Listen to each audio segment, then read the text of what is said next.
চার-পাঁচটা ভীষণ রকমের কুৎসিত হতে পারে, কিন্তু জীবন ভীষণ রকমের সুন্দর। কেউ আপনার মধ্যে কনফিডেন্ট তৈরি করে দেবে না।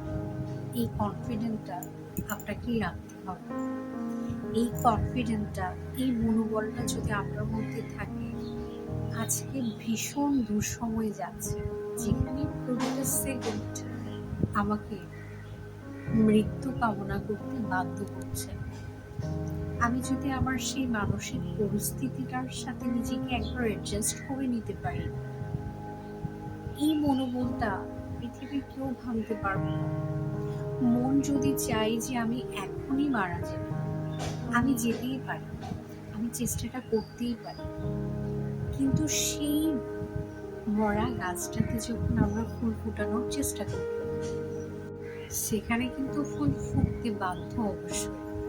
কখনো খেয়াল করেছেন, আমরা যে কোনো ফল খাওয়ার পর আটিটা কিন্তু ফেলে দিই, কারণ আমাদের প্রয়োজনীয়তা ফলটা পর্যন্ত, আটিটাতে আমাদের কোনো প্রয়োজনীয়তা কাজ করে না, তাই আমরা ফেলে দিই।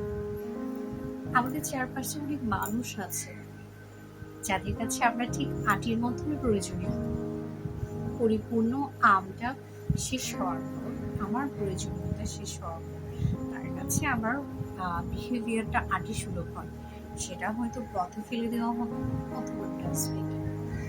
আপনি যদি পথে ফেলে দেন, সেই পথে যখন হঠাৎ আষাঢ় মাসের বৃষ্টির সাথে তার দেখা হয়, সেই জায়গাতেই কিন্তু একটা গাছের রোপণ হয় এবং সেখানে গাছ নিজের চারাটার জন্ম দেয়।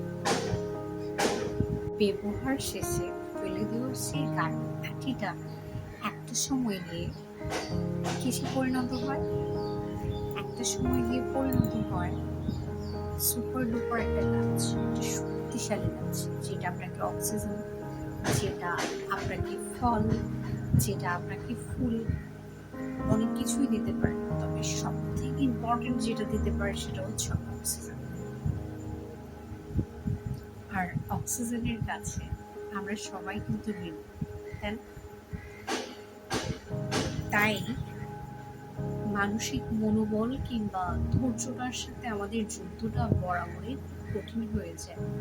কঠিন সময়টা ভীষণ কঠিন মনে হয় সবটা, কিন্তু দাঁড়াতে যখন একবার পেরে যায়, তখন সবকিছু সহজ। Life is beautiful.